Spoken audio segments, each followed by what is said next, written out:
Okay. Hello, my name is Adrian Engstrom. This is the We Are the Shift podcast.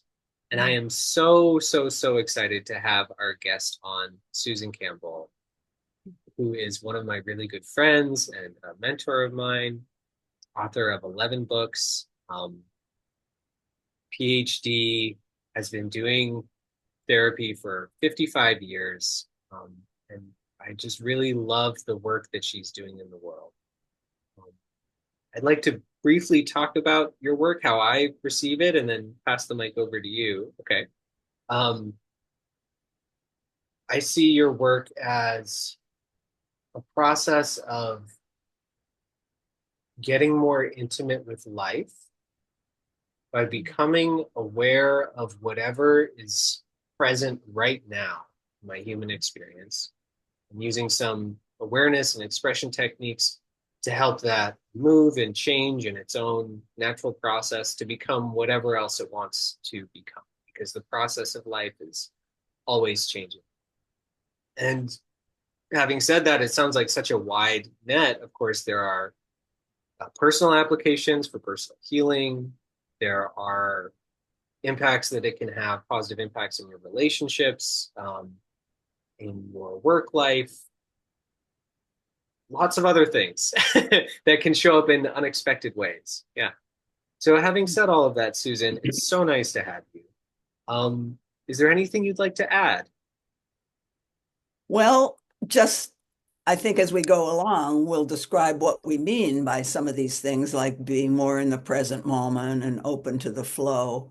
And I just want to say that what we'll be talking about has a lot to do with how to really be there with yourself, all there with your awareness open enough to see more than what your limited conditioned self uh, ordinarily would allow you to see. We're really talking about opening up to the full reality of the present moment, which is we need a lot of help getting out of the stories that we're conditioned to believe about ourselves, about the world. Um, yeah, this is a personal growth project for humanity. This thing called getting real. So that's what we're talking about when we talk about Susan's work. Yeah. I've done a bunch of other things before I sort of narrowed it down to the getting real work, but we'll just stick with the getting real work probably today. Okay. Well, hearing you say that, I had this thought come up, which was, you know, sometimes I can be with what is. I can be fully present, but it seems particularly difficult when I'm in pain, Sure. when there's a lot of complexity coming up, or I'm in states of confusion, or Mhm. urgency, or fear. Yeah. And my story is that, um, well, I think that will be relevant to the discussion that we're going to have. Um, but I've become increasingly aware, as we're recording this 2025, March 18th, that there is so much pain and confusion alive in the world right Yes. now, of course, all the time, Yeah. but also right now. So I wonder if you have any thoughts now that I've said that about that intersection between Yes. work and Yes.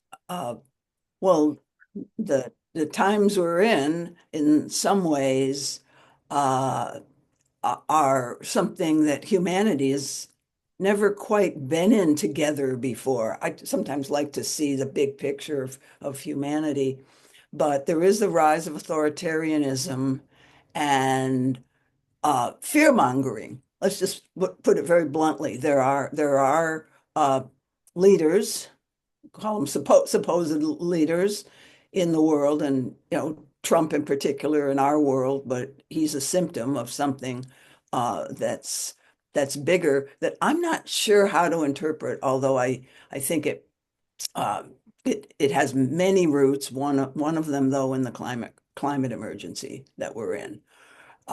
There's some kind of scrambling right before everything disappears. I think there's a fear of death.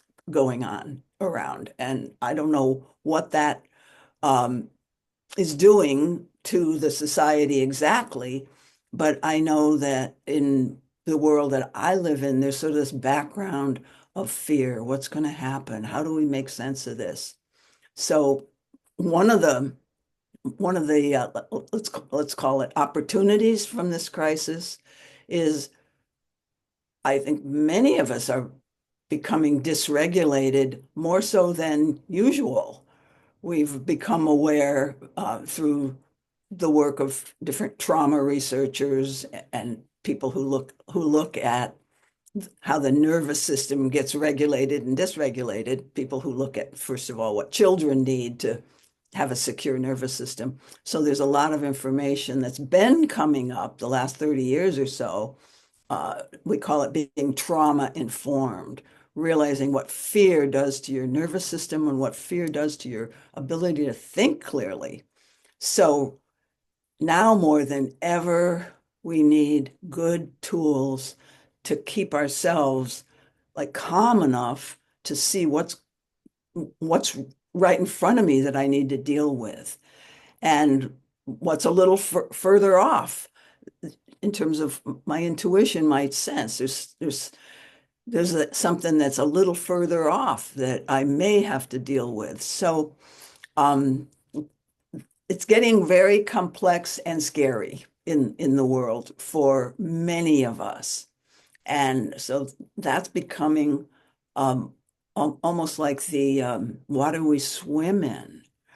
And so I mean, my main point here is that things are heating up, uh, things are going faster and faster, and the brain we've evolved and the nervous system and the way we've created a society has not prepared us for this. So we're all in kind of a confusing soup together, and we really need to find ways to connect intimately and genuinely with each other. We need each other's help right now. And also, like, what are you seeing? What am I seeing? What are you feeling? What am I feeling? To help clarify for ourselves. But the essential gift of, let's say, the getting real practices, getting real is a little bit like a social meditation.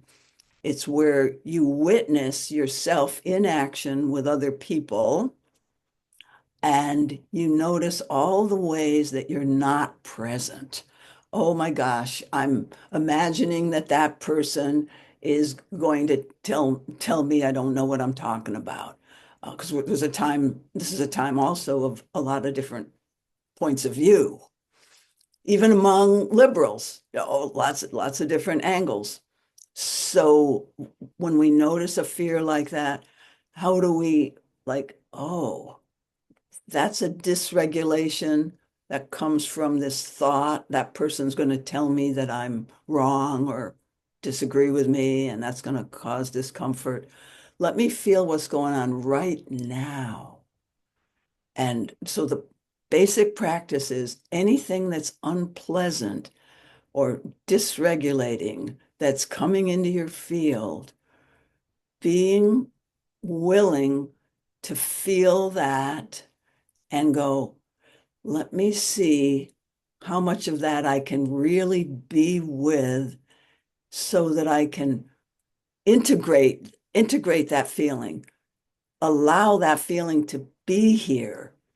In a little while, we may go into a little more deeply with what this practice is, but I call it compassionate self-inquiry. Anything that you don't like that's happening to you, you learn a practice where you can be curious about it and open up a space in your nervous system with breath and sensory awareness so that you can contain more of reality, contain more of whatever that unpleasant outside stimulus, like hearing that the war in Palestine is going up again, more people are being killed again, as of yesterday and today. I mean, that upsets my nervous system to some degree. Just if I feel sad, and then where I go is imagining what it feels like to be the other, to be them, and just following wherever that takes me, but continuing to stay aware of my sensory awareness, my breath. The breath is such an important support that we all have available to us. And just be curious about what's that going to bring up for me. And it sometimes people discover things about themselves. They discover right, wrong beliefs that get them angry about something else. Um, if you haven't had reliable authority figures around you, like parents, as you have been growing up, you're probably going to have some anger at the irrationality of the people who seem to be creating all this chaos right now. No. And so a lot of us are being called to come to terms with our own unfinished business with how we were parented, actually, you know, because there's a lot of irrational authority, in my opinion, going on right now.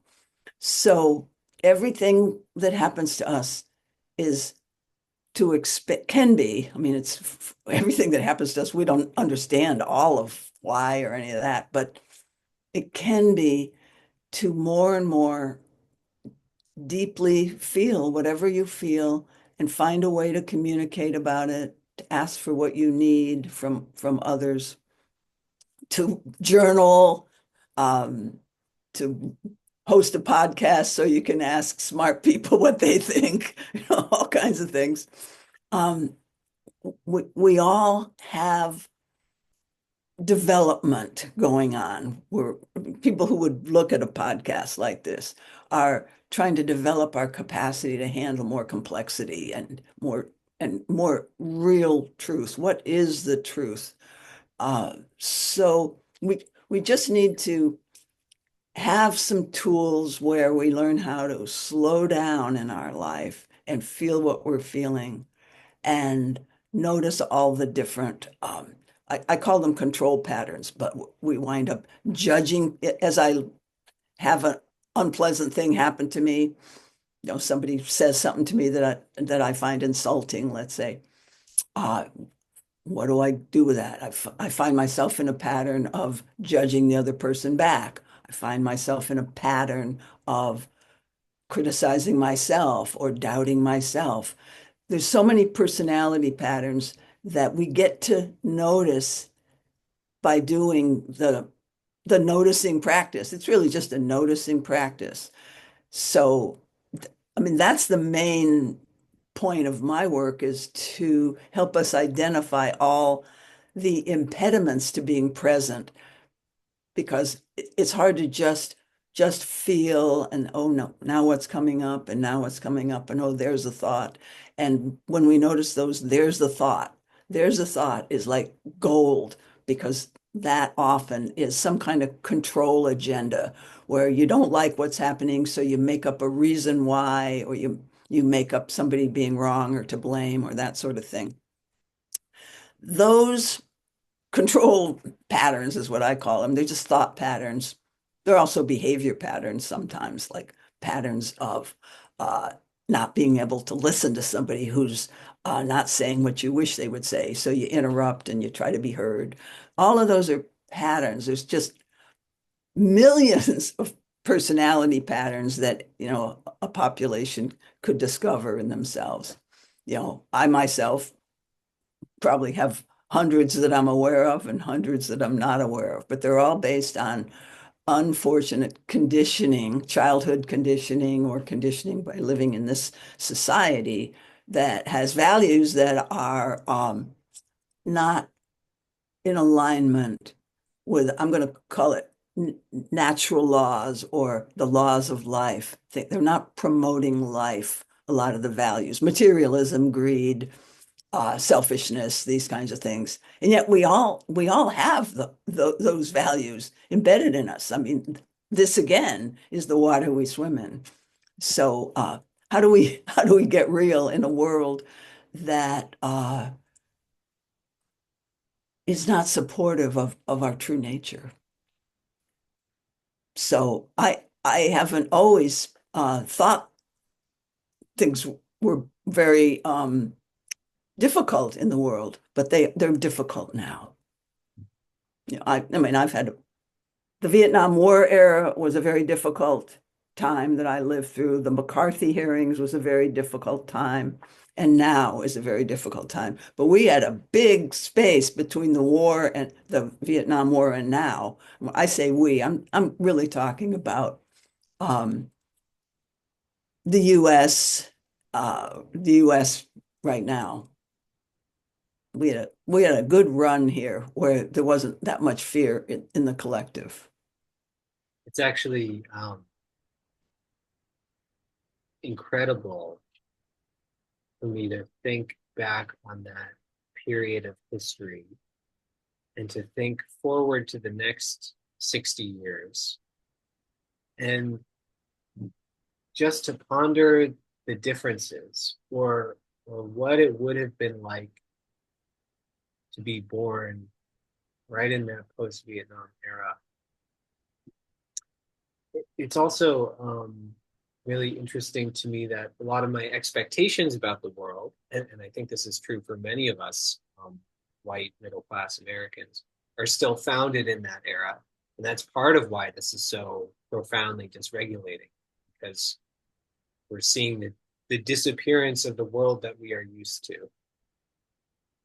Yeah, let me say, I was an adult in the 1960s, and this is like, and before the Summer of Love and the all the civil rights protests and the Vietnam War protests, there was a period of economic abundance. I just remember people didn't have to work that hard to make a good living. I would go to job interviews because I was just getting my PhD, and I would go to job interviews, and they would fly me first class, and they would. I mean, universities would do this. Wow. They would uh, put me up in nice hotels, and I would have an expense account. I remember as a young woman going to fancy restaurants and eating fancy meals, paid for by whoever was interviewing me for a job. That not that that I mean that's showing what I like. I like to keep myself well. Um, Although I never grew up with any kind of wealth at all. I've always lived, and even now I live a very simple life. But I'm just thinking about that as an example of the economy. Uh, and only one parent had to work, so your mom was home with you. I mean, this was my norm. And then up until like, well, I don't know what we were rebelling against. I mean, I do know what we were rebelling against, the hippie generation. I was a little ahead of that. I was a little older. I always said I'm too old to be a hippie because I have a job, you know. But but there was this kind of rebellion in the 60s, and it was mainly because of it was because of the injustices that were coming out with civil rights, finally being aware of all the Jim Crow laws that were actually still in existence in the South and a whole bunch of other um, injustices. I mean, we were also aware of the injustices in terms of gender, we're beginning to open up that and feminism and so forth. But it seemed like the main rebellion had to do with not trusting authority and really like wanting to free ourselves from irrational authority, which I spoke about before. Yeah. And then things, as I said before, then things calmed down, and and when you were born, it was probably in a time of relative calm in the society, wasn't it? And Yeah, then What was 93. that? So after the Berlin Wall fell, after the Soviet Union fell, Oh, just like in no. that little window. Yeah. But Reagan was already president then. 93? Oh, 93 is much later than Reagan. Yeah. Right, right. Wow, you were born in 93. Yeah. Yeah, because to me, things started going downhill when with Reagan. Me witnessing things, because I've always been kind of a witness of, what's going on here and is this fair and just and right or not. Uh, but yeah, I don't remember. I guess Clinton was probably president or something when you were Yeah, I think little. so. Yeah, yeah. And that was a period of relative economic stability and international harmony and so forth. So just what a lot of people are saying, and I agree, is that during that period, if we came of age during that period of relative stability, or even myself, it's true of, we kind of got spoiled and we didn't understand power abuse very much. I mean, I kind of did because I come from a politically active family, an activist family. So my father was always very public about his suspicion of some of the policies of, well, people like Reagan, for example. And you told me that he had a personal interest in abuse of power and Yeah, documented it in all different areas of society, right? yeah, yeah. He was a self-made journalist. He just used to write. He didn't get paid for it. He didn't have a real job. I mean, his job was in business, but he would write articles for the local newspaper, and interview. He had a little local thing like this, on local TV where he'd interview people about war and peace and that sort of thing. We were all into world peace, my family, like duh, and Yeah. civil rights. Yeah, well, I appreciate you for saying everything that you said because I think it really paints a landscape of all of the things that I'm interested in talking about with you today.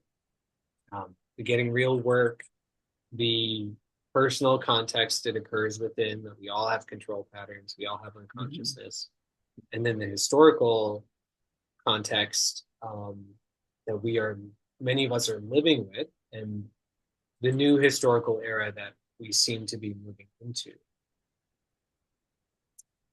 I imagine this is my story, this is my way of interpreting things, that there is a very tight link, though these things are on different scales, between someone's relationship with their own control patterns and abuse of power as an authority or being an irrational authority or on an even broader scale these historical movements of explosions of violence and uncertainty um, and something that's happened for me recently and why I bring it up is that as we have been moving into this new era I've been really thinking to myself, well, am I contributing to world peace? Mhm. Or how much of my unconsciousness is continuing to power all of this violence going around us all the time? The other thing is that when these authorities are being violent towards each other and towards their citizens, it is really dysregulating for me, like you said. And I noticed then that it's more difficult for me to access my peace. So there's some element of contagion going on too, Yeah, where I yeah, feel like I'm struggling to hang on to like a tree in a hurricane, like yeah, yeah. I'm glad you're bringing this up. I want to speak to this. It's basically the please. question, what what can I do? No, what can I do to refine my capacity as one human instrument to make any difference here? And I have always believed that not many of us are developed enough to do much about it. The world situation. Yeah, about the the situation uh, for a long, I mean, we're first of all, our whole system is is based on oppression and materialism and continued economic growth and so forth, and a lot of things that are threatening to the natural human. Uh, and yet, we have to find a way, we humans, and this is where the getting real work comes in, and what you're saying about what good am I if my nervous system's dysregulated so much Yeah. of the time? Let's just put it that way for a minute. Um, Not much good, but it's a natural process to get dysregulated. So we have to like own it and like I'm going to say really embrace the fact that it's okay that you're dysregulated, but let's see what we can do about that. It's like develop the inner will to pause and go, okay, I really need to find myself here, my center. Those are vague words, but when you're really feeling what you feel and have have the practice at least of clearing away, okay, that's an old story I have about myself. That's my need to be right. That's my impatience.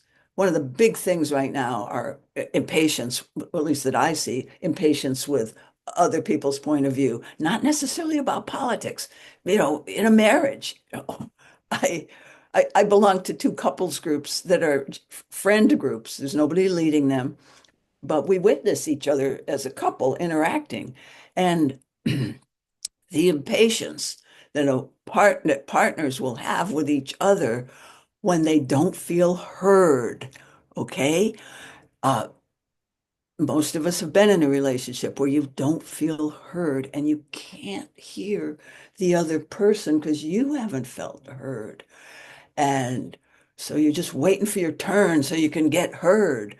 And then I've done a lot of group work and conflict resolution in groups like schools and businesses and communities and stuff like that. Same thing, groups generally will polarize into different positions on a particular issue. And we're trying to come to a good resolution here and move forward. But people have this. So this is one of the control patterns that we're talking about that we need to learn to notice because it means when we're trying to feel heard, basically, let's say it means we're triggered to some degree. And triggered means you're dysregulated, you're not much good to anybody, but you deserve loving attention at that time, your own and your partners and anybody around you. So somehow I think first we need to admit when we're dysregulated. So good for you that you can do that, Adrian, and really go, whoa, I don't know what's what right now, but I've done some of these free webinars where there'll be some kind of abuse of power that people were talking about this in a COVID, the two sides of the COVID conflict. I did webinars on that. And so this guy gets in touch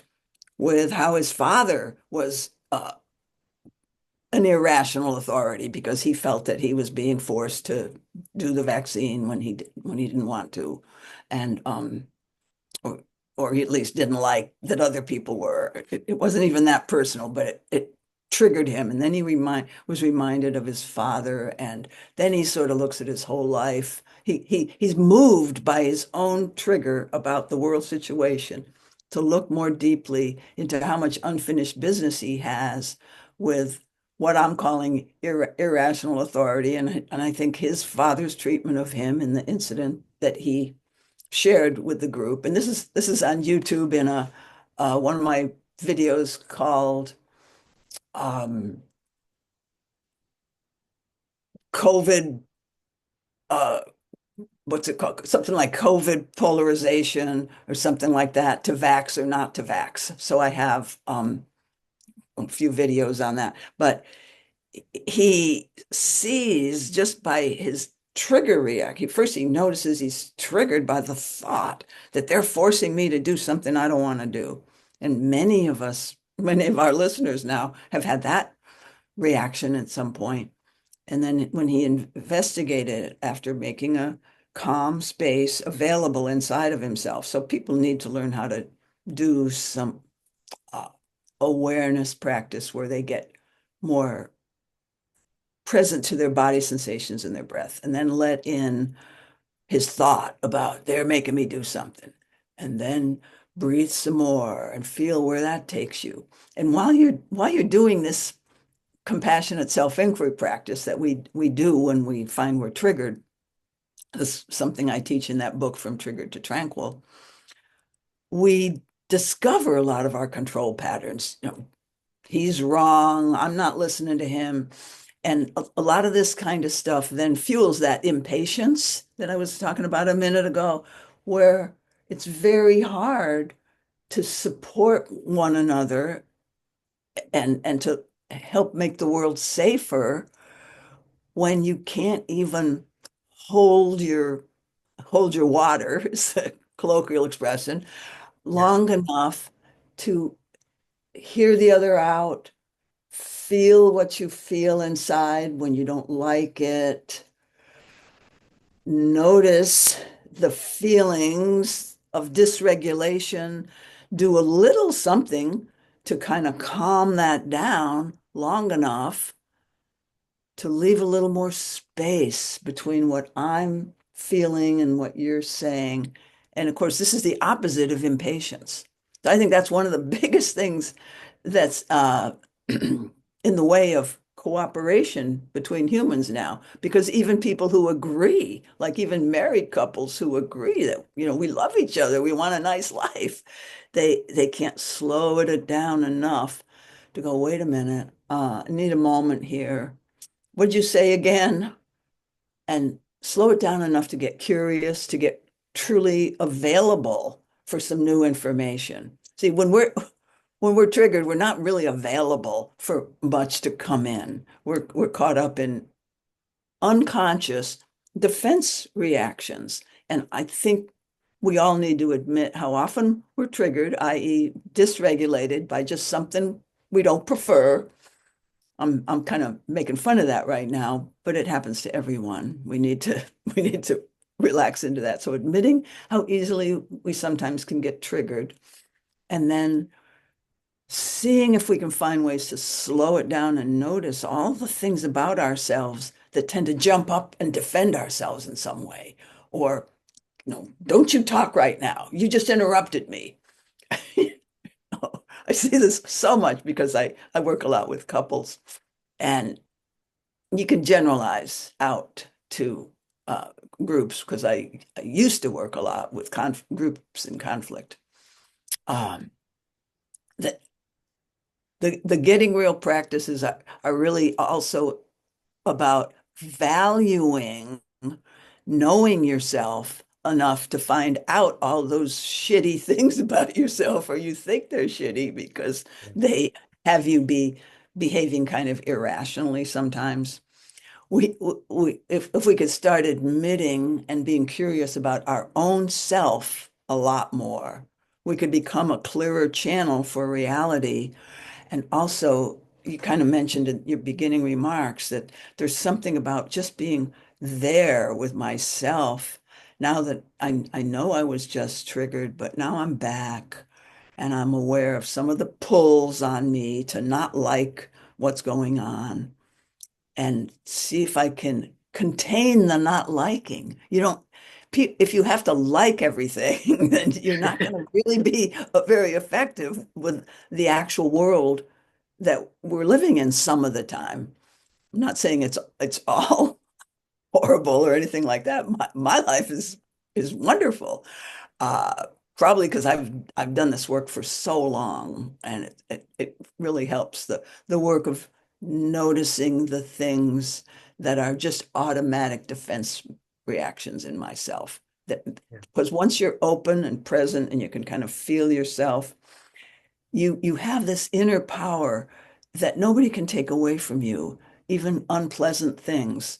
So the the main goal of the getting real practices are to teach you to value seeing things about yourself that are uncomfortable, and ultimately being more able to handle more and more discomfort that's like real discomfort that's really there, rather than adding to it by, I'm going to say, keeping yourself be an ineffective instrument for who you really are and what you really want to communicate. We're not very effective when we're triggered, and let's just admit it and stop blaming the other guy. Yeah, I have so many thoughts about what you just said. I was noticing as I was listening to you all of these different pings in my body, like, oh, there's a thread, there's a thread.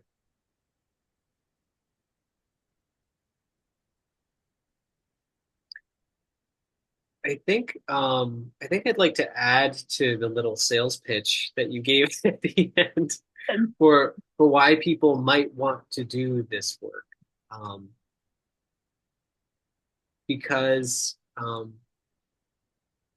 going to say this in kind of getting real fashion by acknowledging what's really up for me, which is sometimes difficult. Sometimes this work is hard and it's not fun. And of course, when I'm in pain, the first thing I want is to be out of the pain. But part of this work has me going into it more deep, is moving into the intensity. Yeah, which seems to be counter to some of my programming as a human, my body's natural tendency to flinch away from pain. Right. And of course, the culture too.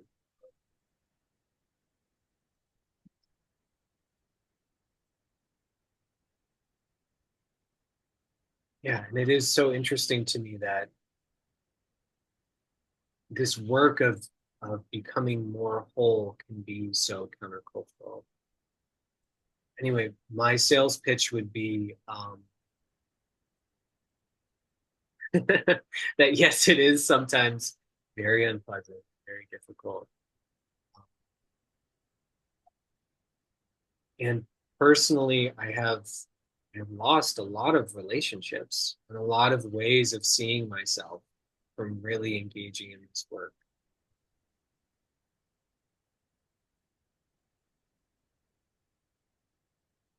And the more I think on what I have lost, the more to me there seems to be a theme of losing falsity, losing pretense, Mm, mm, especially the pretense of separation from pain and mm, separation from other people's. Like those people are bad, I'm good. Or those mm, people have, like you were saying, a greedy nature. I don't have a greedy nature.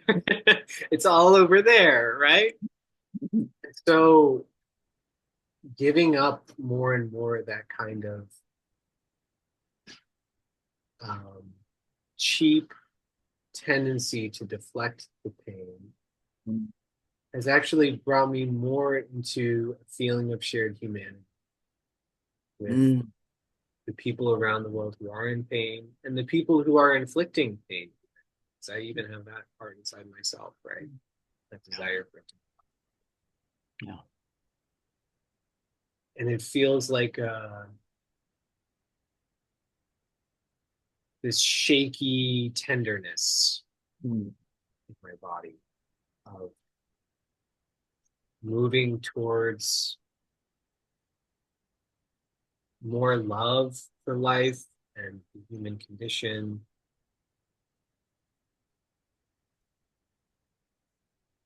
And sometimes there's good humor in there too. Like, God, we Mm, are such a mess sometimes. yeah. Yeah. Yeah. Wow. Well, you're talking about this process that I call whole making, when you kind of go into some of the painful parts, or let's call it some of the parts that we were taught that it's not okay to feel, and we were never taught how to regulate uh, our discomfort as little ones. Hardly anybody is taught how to handle their feelings, or your feelings are okay. I mean, some parents are now, but and some parents were naturally just meant to be parents. They had that good parent archetype inside. But boy, when I was growing up, I looked at my friends' parents and I thought, man, these people should never have had kids. I didn't think that about my own parents, but I was a kind of a judgmental little kid, Uh, and so, but back to homemaking, you have this painful experience and you intentionally go into it a little more, and a lot of times you find that's something about yourself that was rejected, either by society or by the big people around you. Like even the fact of crying when you're upset and needing something, being needy, is often rejected. Well, by society, for one thing. You're called needy or clingy, and people don't like that label. But your parents will do something, even inadvertently, to kind of shut down you feeling pain, like being hungry or frustrated or hurt, or the little kids in the neighborhood, bullied you. Um, Parents will give you some pragmatic answer rather than, oh, honey, you know, let's I get it. Let's be with that pain, because that's what we want. We want to develop that good parent archetype within ourselves now, because maybe a lot of us didn't get it.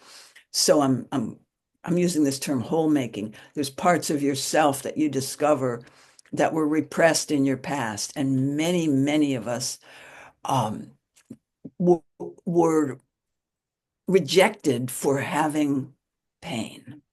And so we get the idea. I'm not saying this is the whole story of pain, but for a lot of us, we've gotten the idea that when I'm in pain, there's something wrong with me and I'm wrong and I better not show it. And I think an awful lot of people can identify with that story. And we Oh, just yeah. got that from a culture who says, get on with it. We haven't got time for the pain. When we have deadlines and goals, and both parents are too busy now, just trying to support the family system. Um, but we, as experiencers in our adult of something painful, will often be able to connect it to parts of ourselves that we kind of don't like and don't accept. I don't want to be a person who gets triggered and then who needs something from somebody else. That's one of those stories that keeps us out of presence. Uh, and it's very important to ask for love and ask for hugs and reassurance or whatever we need. And when we can't get that, we have to come back and do it ourselves. And there is a good parent archetype, like a good mother inside of all of us. I've seen people with the worst upbringing in terms of their parenting, the worst mother, mother who threatened, I'm going to put you in that home there. They drive by. I remember a story, little kids crying in the car with the mother. And she said, well, if you don't stop crying, I'm going to put you over there in the children's home where the orphans go, and Wow. stuff like this. I mean, and then this woman, she's my client. I'm remembering her with great admiration. She finds that good mother inside of herself by realizing that that is not the way to treat a child, So just knowing that is not the way to treat a child, and most of us kind of have that instinct. That's the seeds of the good mother archetype that says, I know how I need to be treated. and here's how, and I'm going to do that for myself. That takes some development, that takes some practice, like you've been practicing. Um, so we start with pain, but we find lost parts of ourselves that we can bring back and love back into the whole of ourselves. And by doing that, we actually start to feel more connected to the whole of humanity, like you said. There is, nature wants wholes to be formed out of all these little fragments, and we're trying to learn how to do that by inner work and by building community with people, and that's and the authentic relating community that you're a part of and that I'm a part of. That's a real movement to help each other heal. And that's a society, that's the kind of world I want to live in, that makes it safe for people to be weak and needy and triggered so that we can use those encounters with pain to to bring more compassion to ourselves and to the world. Yeah, and being able to be weak, needy, and in pain, in my experience, has transformed what it actually is to be weak and needy. Those actually become assets that Good. I sometimes I have this experience of meeting with people who don't have permission to feel weak and Mhm. pain inside themselves. And when I do, they're like, oh my God, I can do that. Yes, yes, yes. We become models for other people, which that's one of the great gifts we can do for each other right now. Modeling permission to be wherever you are and just be the world that we want to create. I mean, Buckminster Fuller said, don't, you probably can't exactly fight the old entrenched system, but you can build a better system that is obviously better. And whether that coexists alongside the authoritarian regimes or not, I don't know the answer there, but there's something inspiring about that idea of create the world that you want to create wherever you are. That is something we can all engage in without too much threat, actually, to our well-being. I mean, to our life. Like I always think of who were the heroes in my time. It was JFK, RFK, and Martin Luther King, and they were all killed. They were all assassinated, and they stood for justice and freedom and truth. And that's what I mean by without too much danger. I mean, if you stick with your own community, you're not in that kind of danger. Now, some of us are called to be leaders of larger movements in the world. And I think there are still a lot of those kinds of movements that we need to create. Uh, Yeah. you know, uh, like degrowth, the degrowth movement, like not like creating economies and ecologies that are not based on constant economic progress, because that's what's got us into the climate crisis. Uh, but that may not happen. Humans may not be able to do that. But let's keep moving in that direction. But let's come back to pain, because Okay. that's where, I mean, that's something people can relate to, is these practices that we're talking about, like just pause and feel what you feel. And when you're ready, when you've got it sorted out, and you'll go through years of this practice before you've got it that well sorted out, so you can say, okay, there's my impatience to be heard coming up. Let me pause and find my center again without the fear that's back there, which is my voice doesn't matter. You know, I I study people's stories that come up in their minds when they're triggered. And one of the main ones is my voice doesn't matter. There's no room for my voice. Nobody wants to hear what I've got to say. You need to notice that as your story. You need that is not a real thing. So we have to learn what reactive stories look like. That's one. And you know, another there's the kind of adequacy, you know, I'm not adequate stories, and there's the kind of I'm not loved and lovable stories. So the other side of the stories are I'm all alone, I'm the only one who cares about this. Um, I'm not loved, I'm not lovable. Those Yeah. those are all sort of sad stories, and they're not true. They're based on some experience you had when you were very vulnerable to, let's say, being conditioned, because we need a certain amount of conditioning to live in the society, to know what the rules are and so forth. But then you begin to sort out that's not a rule that really supports life and well-being and integration of humans so we can cooperate. We we don't have good cooperation skills at Yeah. this point, and we really need cooperation to save the planet. And so I'm not really um, predicting whether we can do this, but we gotta do our best. Yeah. Yeah. And hmm, again, I have so many thoughts. I I know that there are, for example, athletes who go through enormous amounts of pain, and yet they manage to still play their game. Right? Yeah. So my interpretation of that and what you're saying is it's not just pain in itself that motivates these reactive behaviors that has us make a bigger mess of things, right? Part That's of it good. is also some kind of fear or interpretation or relationship added to the pain. Yeah. I think that's brilliant, Adrian. Oh, thank you. Statement.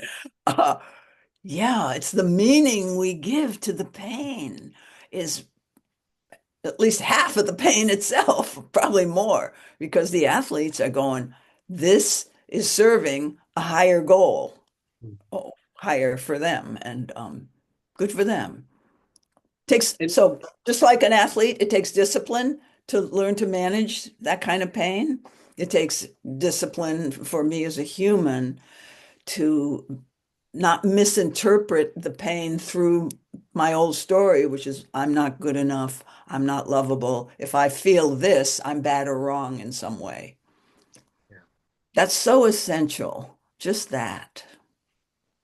And yeah, who can tell you, no, that doesn't mean, I mean, I can write books and I can tell you, no, you're not bad or wrong. Although I don't do that. I don't think that's the process that heals people. I think the process that heals people is allow that thought in and notice it's a thought. And then when you investigate, you get where it came from, some version of where it came from. You don't always remember a childhood trauma or unfinished emotional situation.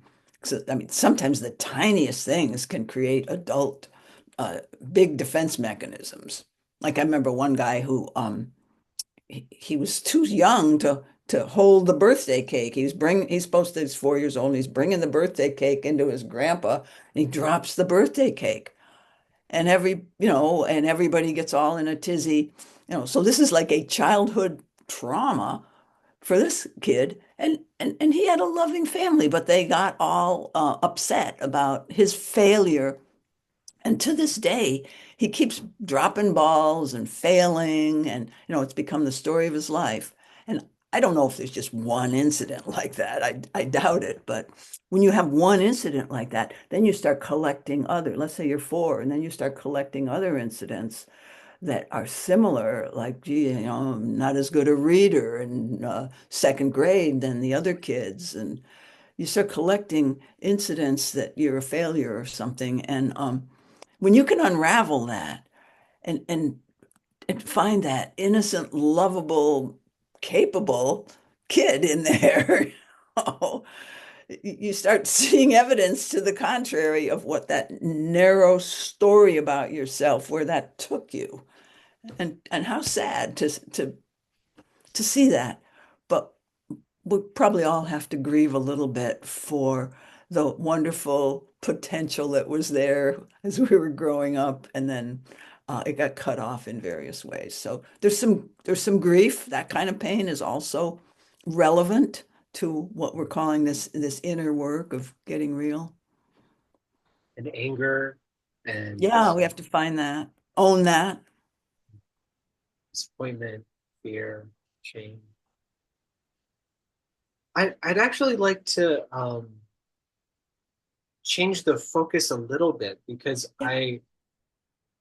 I love the developmental opportunity you've laid out and the developmental path that seems available by allowing ourselves to feel what we feel and actually moving into what we feel, Mhm. which to me still feels almost like taboo to say out loud. Like, Mhm. and at the same time, so it's been so empowering. So there's this developmental pathway that we have as individuals.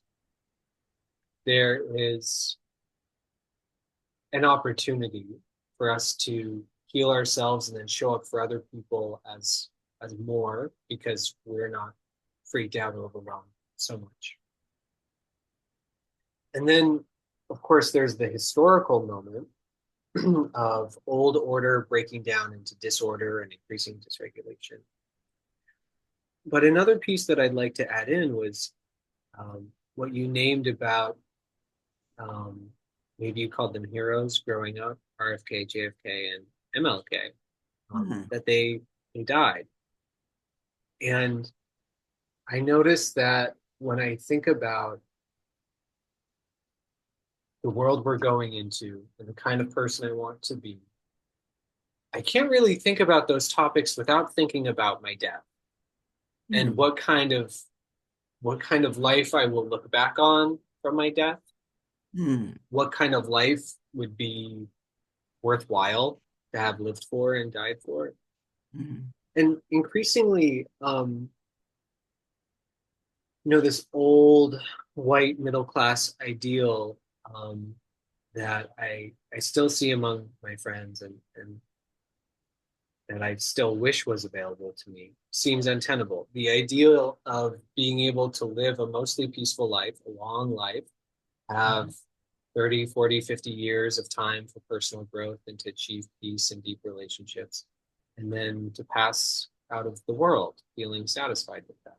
Yeah. To me, um, there's part of me that's very, very afraid of speaking up against abusive power. And part of that is because I have been abused by power. But then there's also a part of me that will be very incomplete with this life unless I channel that emotion outwards and I stand up for other people. And I am considering things like, well, if I die as a result of that process, if I die as a result of trying to be more whole, will that be worth it? Or will it be worth it to just try to stay alive for longer Yeah. without trying to be more whole? So, anyway, these are different things that are going on in my mind. But I also wanted to bring it up to you. You have a different perspective, you're in a different time of your life. Um, and lately, you've been talking with your followers about your relationship with God. Hmm. So that was a lot that I Yeah. just put out there. I'm curious if you have any thoughts. Yeah. Yeah, I do. I'm going to want to take a bathroom break Okay. and then we'll see where we go from there. So there's two things you just said that struck me. One is people of your generation, and then there's me and my contemplations on death. Um, so I'll just see where I go with that. But as you were speaking about yourself and being what in your 20s, right? You're still in your 20s. I'm 31. 31. Okay. Pretty young. Okay. Pretty young. if when I was 30, long life ahead of me, looks promising, world is my oyster, and I feel so sad just imagining myself in the mindset or the mental and physical environment of what I call the young people. So I don't even know how I would be thinking, but I just know deep down there, that your life and your perspective is quite different than when I was in my 30s, Yeah. and I'm sure there's peril and there's potential in there, as there is in any moment. Okay, so, and then we go to how how much do I, let's say I as a young person, but I want to say that question is still personal to me. How much do I stand out, take leadership, be visible? Because that's implied when we're talking about people being assassinated for their for let's say more holistic, more life-affirming positions that, let's say, threaten the culture. Okay, so how much do I want to stand out and for values that I hold dear, that threaten the status quo in terms of uh, let's say the economic order or the political order?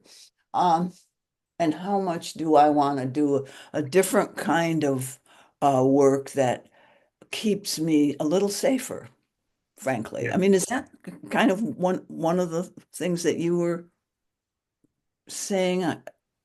You didn't come right out and say it, but Yeah. um, I think so. And I will say that it's becoming clear to me that to be as quiet as I am right now is giving up some of my voice. So mhm. there's almost a push for me to do something. Yeah, yeah, yeah. So even in my generation now, and speaking personally, I kind of still have that question in the back of my mind. Not that I'm called to do any big political organizing right now. Uh, that's that's not my gift. Uh, I'm really not that great of a public speaker, for one thing. It just doesn't come to me. The words often don't come to me the way I would like them to. I have a lot going on, a lot of passion, but geez, the words come out wrong. So um, I'm okay with that. I can write pretty good, and I'm developing that because I have more time. I've always had this thing where too many thoughts come at me at once, and I get overwhelmed by my own complexity. But so I accept that now. But I do kind of wonder what's my best gift now in these times at this age. And so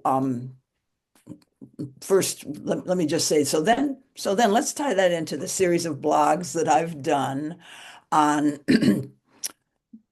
the developmental tasks of the final stage of life, like coming to terms with the hand you were dealt, like we've been talking about, who your parents were, how they trained you, what control patterns or personality defense mechanisms. I mean, even being nice is a personality strategy for control. When I say control, I mean like getting an outcome that's comfortable for your ego self, your normal everyday self, which we all have. We don't love discomfort, but if you're too addicted to comfort, you're you're not going to be able to take action freely about your true values. So I'm trying to teach now old people. Here's here's Here's why it's important to finish all this stuff before you get too old. I mean, in a sense, that was my motivation to do this series of blogs is Yes, I joke around. Yes, you'll die with unfinished business. Yes, you won't have expressed all of your truths and maybe completed all of your conversations with people, but um, so that you can die uh, having completed, let's say, more of becoming more whole than you are. It's a good idea to think ahead a little bit. I've still got a little more time to contemplate my life and really at least come to terms with the hand I was dealt. Like we're talking about old emotional pain that it gets integrated into a bigger wholeness. And then how did I play the hand I was dealt? So those are the two main developmental tasks of the final stage of life that I basically emphasize.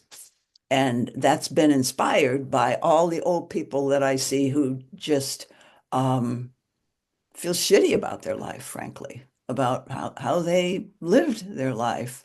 And I want to help people partly see more of the hand you were dealt and back to the compassion piece, understand with a little more perspective now how you were so limited.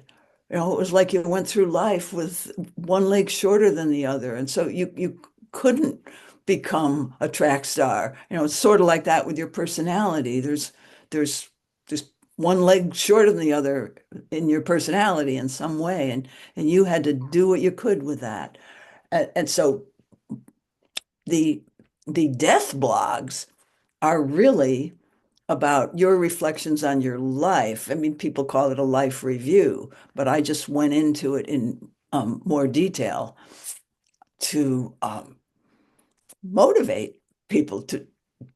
And a lot of young people are interested in these blogs. Do your growth work now, don't wait. But if you are old, this is a meaningful thing to do with the final stage of your life. You may not go out and, be a political activist, but you can come to terms with uh, you can still grow and become a more effective citizen, friend, grandparent, partner, and just feel more like your real self before you die. And I think that's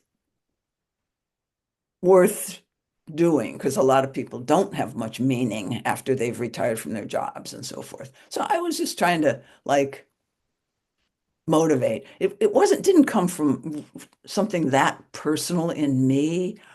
Um, I've gone back and forth, and people who used to read my blogs before I was on Substack, but I've gone back and forth. I'm ready to die. I'm not ready to die. I'm probably going to die of a heart attack. I went through a phase where I wrote blogs about, yeah, I've got this heart condition.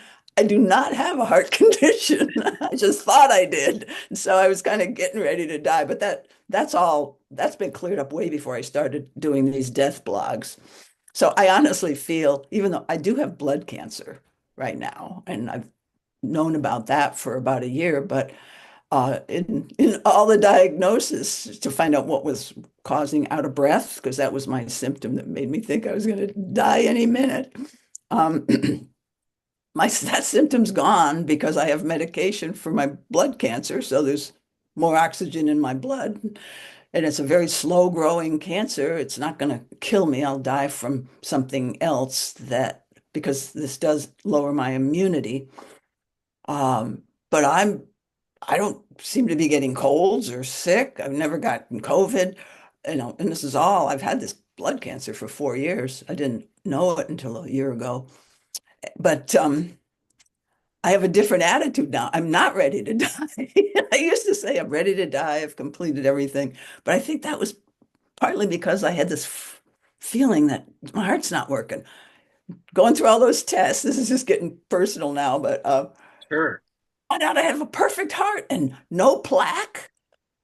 I went, whoa, I could live for a long time. And so anyway, I'm much more um, thinking I'm not going to die. What am I going to do with the next 10 or 15 years? I mean, it's possible. I could die, soon too. I understand that. But not going to die means I can't just coast toward death and watch the whole civilization fall apart quite as easily. I mean, Yeah. you know, a lot of us my age were going, boy, I'm glad I'm old now because I couldn't deal with the world that's coming. I'm sorry to say that to you young people, but it's actually, as I say it to you, I'm feeling it with great tenderness. Um, but a lot of us my age, I'm 83, a lot of us do kind of secretly go, man, we got the good years. And so it's too bad about those young people. I don't mean it in that callous way that it sounds. It's just like we were the lucky ones. And I, I feel some kind of weird guilt around that. It's not like Yeah. real guilt. It's sort of my personality feels the guilt because I think I ought to, I've got those beliefs. I don't take any of this personality stuff as real or serious, but I do let myself have it. Now, that attitude is something I wish everyone had. And even my questions about what could I do as a thought leader type of person? I mean, that's more my role in society.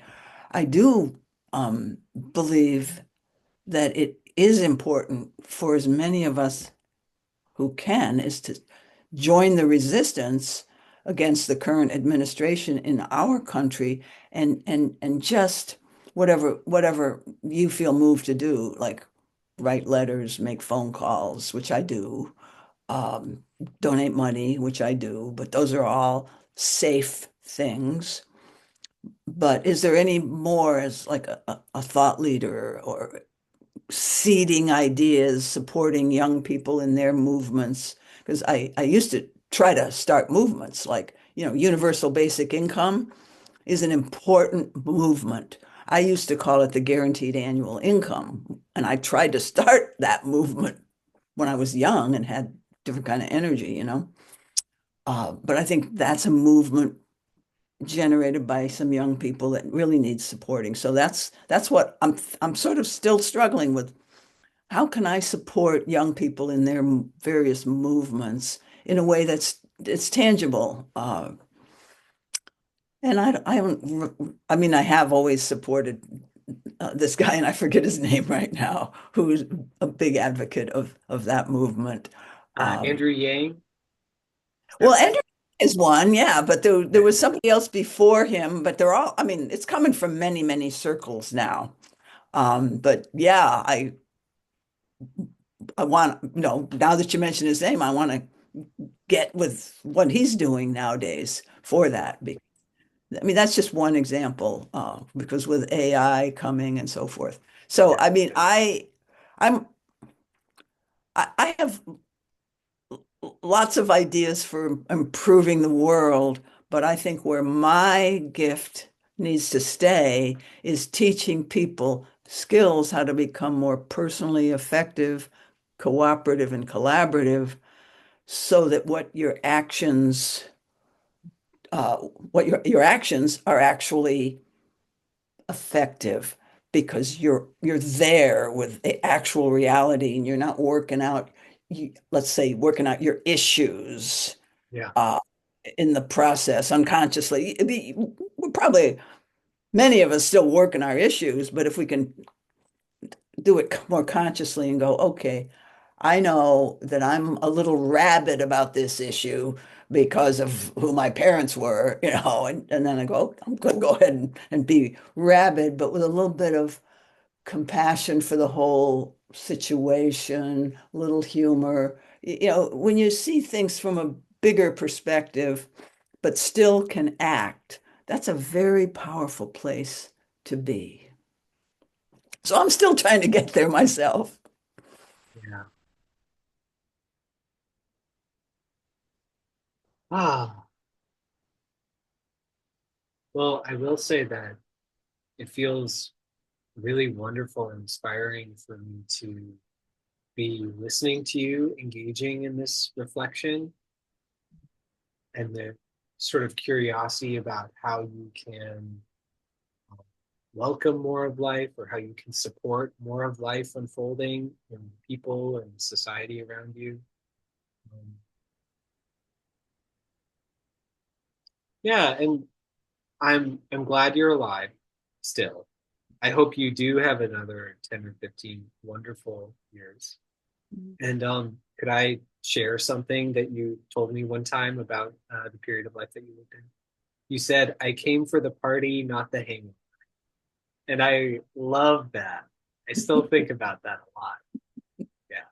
And I'm glad you got your party. And Yeah. like love to everyone who gets to enjoy peace, who has gotten to enjoy peace and still does. Yeah.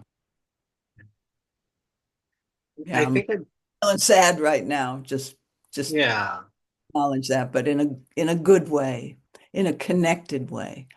See, we can feel unpleasant things and I think it's in a connected way. Yeah. So you've touched me in some way. Actually, this whole thing. But but what were you going to say? what's I going to say? Mhm. Oh, I do think that this conversation has brought me back in touch with a sense of meaning that I was struggling to find before it. Um, just a reminder that for me, this really is the life path that makes the most sense, trying to be whole inside of myself and trying to share that wholeness with as many people as possible. Mhm.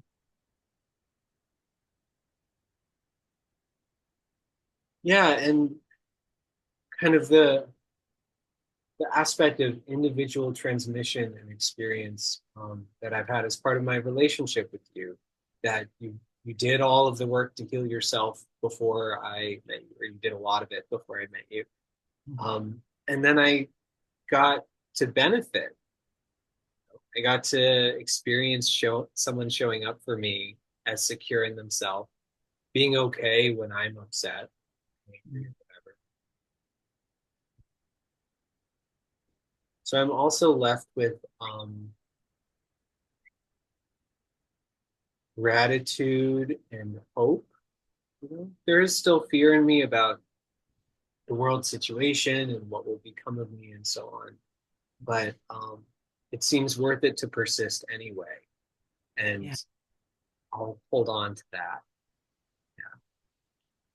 So I want to give you the chance if you have anything coming up to reflect on that. And then we're going to move into one or two things to close out. So let's see, we're wrapping up, and I probably just want to make one summary statement here about, I guess, more of a sales pitch again, which I like to do. And that is just the power of learning to expand your capacity for discomfort. We call it emotional pain. Um, if we can have that be a meaningful act, and we might have to find our own meaning in why am I going through this? But to me, the main meaning is that I have more freedom and more capacity to handle more of life just as it is. Because otherwise, if you're fighting, no, this shouldn't be and that shouldn't be, and here's what should be. Yes, we have visions of where we want to how we want to see results of our actions, but being comfortable with discomfort just gives you so many more options. You can see so many more things you about what's possible that you couldn't see before. So really, that's the sales pitch is being more comfortable with discomfort, the normal discomforts of life, uh, not putting up unnecessary resistances that you can that you've been conditioned that show what your fears are. That makes you more able to actually act in an effective way at whatever your action is. And your action will be more informed rather than just defense from your own fear of pain. Pain phobia, I have said, is one of the big cultural diseases of our time. And so, you and I and others in this work are trying to help people heal that and see the meaning in some of this pain.